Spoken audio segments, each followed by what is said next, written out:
वल्लभाष्टक का प्रथम श्लोक है, श्रीमद्वृंदावनेन्दु प्रकटित रसिका नंद संदोहरूप स्फूर्जद् रासादिलीलामृत जलधिभराक्रांत सर्वोऽपि शश्वत् तस्यैवात्मानुभाव प्रकटन हृदयस्याज्ञया प्रादुरासीत् भूमौ यः सन्मनुष्याकृतिरति करुणस्तं प्रपद्ये हुताशम्।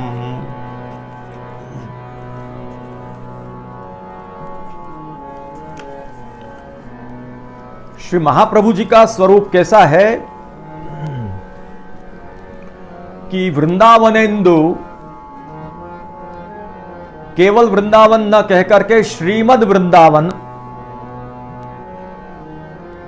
श्रीमद कहने से इतर वनों से वैलक्षण्य बताया है।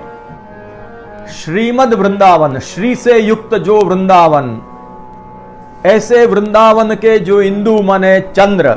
वृंदावन के इंदु क्यों? कि भगवान वेणुनाथ के द्वारा वृंदावन में सर्वत्र अपने स्वरूपामृत का प्रवेश करा करके वृंदावन को आर्द्रार्द्र बना देते हैं। इसलिए भगवान श्री कृष्ण वृंदावन के इंदु हैं।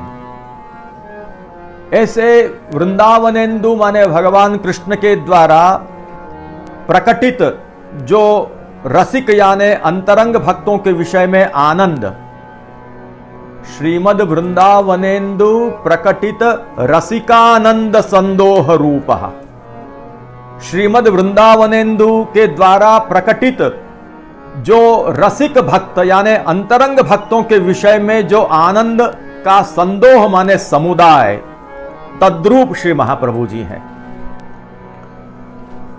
भगवान श्री कृष्ण ने अपने अंतरंग भक्तों के विषय में जो आनंद प्रकट किया और नाना प्रकार के आनंद जो आपने प्रकट किए, वो आनंद ही घनीभूत स्वरूप में श्री वल्लभ के रूप में हमें दर्शन देते हैं। तो श्री महाप्रभु जी कैसे हैं? वृंदावन चंद्र, वृंदावनेन्दु, भगवान श्री कृष्ण के द्वारा अंतरंग भक्तों के विषय में प्रकटित जो आनंद, उस आनंद के समुदाय रूप हैं। समस्त आनंद, नाना प्रकार के जो आनंद, अनंत आनंद, सत्यम ज्ञानम अनंतम ब्रह्म, यहां पर अनंत शब्द आया है, और विज्ञानम आनंदम ब्रह्म, ये दोनों की एक वाक्यता करने पर अनंत आनंद यह अर्थ निकलता है ब्रह्म के विषय में, क्योंकि अक्षर से भी पर वो तत्व है। इसलिए अनंत आनंद भगवान के होने के कारण भगवान श्री कृष्ण ने, वृंदावनेन्दु ने अंतरंग भक्तों के लिए अनंत रूप से आनंदों को प्रकट किए। ऐसे आनंदों के समुदाय रूप, उनके संदोह रूप श्री महाप्रभु जी हैं। इसीलिए सर्वोत्तम स्तोत्र में पहला नाम ही आता है आनंद। आनंद नाम से ही प्रारंभ होता है। और फिर कैसे हैं? प्रकाशित, ऐसी जो रासादि लीला, भगवान की प्रकाशित होती हुई ऐसी जो रासादि लीला, ऐसी रासादि लीला रूप जो अमृत जलधि यानी अमृत सागर,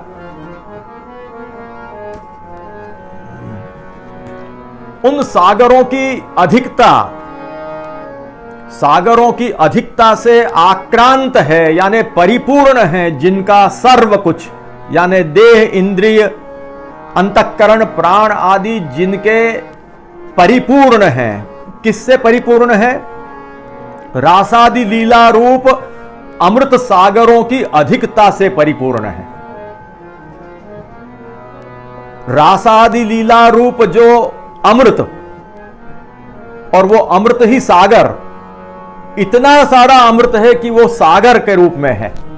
तो रासादि लीला रूप जो अमृत जलधि माने अमृत समुद्र, वो अमृत समुद्रों की भी जो अत्यंत अधिकता, ऐसा नहीं कि वो भी कम हो गया हो। रासादि लीला रूप अमृत सागरों की भी जो अत्यंत अधिकता, उस अधिकता से आक्रांत है, यानी परिपूर्ण है, जिनका सब कुछ माने देह, इंद्रिय, अंतःकरण, प्राण आदि, ऐसे श्री महाप्रभु जी हैं। स्फूर्जत माने प्रकाशित, प्रकाश रूप, ऐसे जो रासादि लीला रूपी अमृत सागर, ऐसे अमृत सागरों की अधिकता से, भर माने अधिकता से, आक्रांत माने परिपूर्ण है, जिनका सब कुछ। स्फूर्जत रासादि लीलामृत जलधि भराक्रांत सर्वोपि, और वो भी शाश्वत, हमेशा के लिए। ऐसा नहीं कि कभी ऐसी अवस्था आपकी है, कोई काल विशेष में आप रासादि लीलामृत जलधि के भर से परिपूर्ण रहते हैं, कभी नहीं रहते हैं, ऐसा नहीं, परंतु सदैव रासादि लीलामृत जलधि की अधिकता से परिपूर्ण आपका स्वरूप है।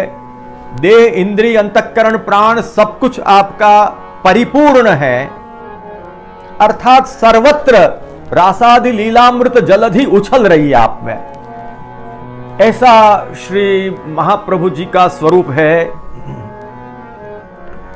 इस प्रकार से देह कहने से बाहर और प्राण, अंतःकरण, इंद्रिय आदि कहने से अंदर, आंतर बाह्य उभय रूप से सदा भगवत लीला रसपूर्ण आपका स्वरूप है, सदा लीला रसपूर्ण आपका स्वरूप है। इस प्रकार से आनंद समुदाय स्वरूप है और सदा एतद रसपूर्ण, लीला रसपूर्ण है श्री महाप्रभु जी। ऐसा श्री महाप्रभु जी का स्वरूप और ऐसे महाप्रभु जी के आंतर बाह्य धर्मों का वर्णन यहां पर वल्लभाष्टक में किया है।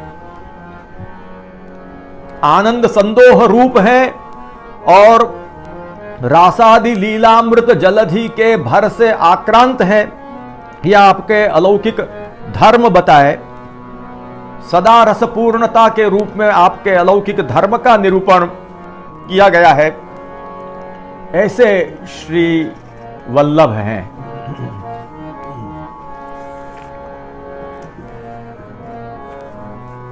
फिर कैसे हैं? तस्यैव आत्मानुभाव प्रकटन हृदयस्याज्ञया प्रादुरासीद भूमौ यह सन्मनुष्याकृति।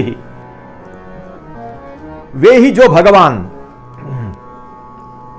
उनकी आज्ञा से, कौन सी आज्ञा, किस विषय की आज्ञा? आत्मानुभाव प्रकटन हृदय से आज्ञया। कैसे भगवान की आज्ञा? जिनके हृदय में अपने आत्मानुभाव को जगत में प्रकट करने की इच्छा है, जो प्रभु के हृदय में अपने आत्मानुभाव को जगत में प्रकट करने की इच्छा हो रही है, ऐसे आत्मानुभाव प्रकटन हृदय, ऐसे भगवान की आज्ञा से जो भूतल पर प्रकट हुए। किस रूप में प्रकट हुए? सन्मनुष्याकृति ही, सुंदर मनुष्याकृति से, कि जिनका दर्शन करते ही उनमें मन लग जाए। अत्यंत परम सौंदर्य की मूर्ति के रूप में, और वो भी सन्मनुष्याकृति के रूप में जो प्रकट हुए हैं भूतल पर। आत्मानुभाव प्रकटन हृदयस्य। आत्मानुभाव माने क्या? अनुभाव का मतलब है सामर्थ्य। भगवान में असाधारण लीला करने का सामर्थ्य विराजमान है। अनुभाव माने असाधारण लीलाकरण, जो सामान्य जीव नहीं कर सकते हैं, जो सामान्य अवतार भी, अंशावतार भी नहीं कर सकते हैं, ऐसी जो असाधारण लीला को करने का जो आप में लीलाकरण रूप जो सामर्थ्य विद्यमान है उसी को लीलाकरण, असाधारण लीलाकरण को ही अनुभाव कहते हैं। जैसे असाधनम साधनं करोति, जो साधन नहीं हो उसको भी साधन बना देते हैं। भगवान की ऐसी लीला, ये एक लीला ही है। असाधनम साधनं करोति, ये क्या है? ये एक भगवान की लीला है। क्या कभी शास्त्रों में यह कहा है कि द्वेष करो भगवान के साथ, द्वेष करने से भगवान मिल जाएंगे? गोप्यः कामात् भयात् कंसः द्वेषात् चैद्यादयो नृपाः संबंधात् वृष्णय स्नेहात् यूयं भक्त्या वयं विभो। तो कहीं यह नहीं कहा कि भगवान का द्वेष करने से भगवान मिलते हैं। भक्त्याहमेकया ग्राह्यः, यह कहा है कि मैं एक भक्ति से ही मिल सकता हूं। भक्त्या तुतोष भगवान गजयूथ पाय, वो गजयूथ गजेंद्र के लिए भगवान भक्ति से ही प्रसन्न हुए। और भी कहा है कि हरिर ही साध्यते भक्त्या प्रमाणं तत्र गोपिकाः, भगवान तो भक्ति से ही वश में होते हैं। अहम भक्त पराधीनः, माने भक्ति ही भगवान को वश में कर सकती है। भक्ति तो साधन है, परंतु क्या कभी द्वेष से भी भगवान मिल सकते हैं? परंतु चैद्यादि को द्वेष से भगवत प्राप्ति हुई, कंस को भय से प्राप्ति हुई। तो असाधनम साधनं करोति, न साधनम असाधनम, इस रूप में देखा जाए तो द्वेष तो साधन जो भक्ति है उसका विरोधी है। असुर माने जैसे सुर विरोधी। इस प्रकार देखें तो जो द्वेषादि धर्म है वो भक्ति के विरोधी हैं। साधन कौन है? भक्ति है। भक्ति के विरोधी हैं, फिर भी भगवान उनको प्राप्त हुए। असाधनम साधनं करोति, ये भगवान की लीला है। असाधारण लीलाकरण रूप ये भगवान का अनुभव है। इस प्रकार सर्वत्र देखना चाहिए। तो असाधारण लीला का करना, ये जो भगवान का अनुभव, वो जगत में प्रकट करने के लिए। तो इस रूप में यदि देखा जाए तो आत्मानुभाव का मतलब होता है भगवान की अपनी लीला। जब भगवान को यह इच्छा हुई, भगवान के हृदय में यह भाव जगा कि मेरी लीला जगत में प्रकट हो। आत्मानुभाव माने अपने अनुभाव, माने अपनी लीला को जगत में प्रकट करने की जब श्री ठाकुर जी के हृदय में इच्छा हुई, तब यह असाधारण कार्य है। भगवान की लीला जब असाधारण है, स्वयं में भगवान की लीला अपने आप में जब असाधारण है, तब उसका प्रकटन करना तो असाधारण हो ही सकता है। यह भी कोई साधारण कार्य नहीं है। इसलिए असाधारण अपनी लीला को जगत में प्रकट करने के लिए ऐसा ही असाधारण तत्व उस कार्य को कर सकता है। इसलिए आत्मानुभाव प्रकटन हृदयस्य आज्ञया, आपने जो आत्मानुभाव प्रकटीकरण में सक्षम हो, समर्थ हो, ऐसे तत्व को ही आपने आज्ञा दी। तो आत्मानुभाव प्रकटन हृदयस्य आज्ञया प्रादुरासीद भूमौ, जो भूतल के ऊपर प्रकट हुए सन मनुष्याकृति से, सुंदर, परम सुंदर, ऐसी सुंदर आकृति, मनुष्याकृति से जो भूतल पर द्विजवर स्वरूपेण प्रकट हुए, जो स्वयं में अति करुणावान भी हैं। अति करुणा, जो स्वयं में अत्यंत करुणावान है। ऐसे जो हुताश माने जो अलौकिक अग्नि स्वरूप हैं। कैसे अग्नि स्वरूप? भगवन मुखारविंदाधिष्ठातृ रूप, अलौकिक आधिदैविक आनंदमय, ऐसे अग्नि रूप भगवन मुख के अधिष्ठाता, ऐसे जो अलौकिक आधिदैविक आनंदमय अग्नि वैश्वानर को या हुताश को तद्रूप जो हैं, उनकी शरण में हम जाते हैं, उनकी शरण में ग्रहण करता हूं। ऐसे श्री गुसाई जी आप प्रथम श्लोक में आज्ञा करते हैं। श्रीमद वृंदावनेन्दु प्रकटित रसिकानंद संदोह रूप स्फूर्जद रासादि लीलामृत जलधि भराक्रांत सर्वोपि शश्वत तस्यैव आत्मानुभाव प्रकटन हृदयस्याज्ञया प्रादुरासीद भूमौ यः सन्मनुष्याकृतिरति करुणः तम प्रपद्ये हुताशम। ऐसे अलौकिक भगवन मुखारविंदाधिष्ठातृ अलौकिक आधिदैविक ऐसे श्री हुताश की शरण में हम जाते हैं, उनकी शरण हम ग्रहण करते हैं। ऐसा श्री प्रभुचरण श्री गुसाई जी प्रथम श्लोक में निरूपण करते हैं।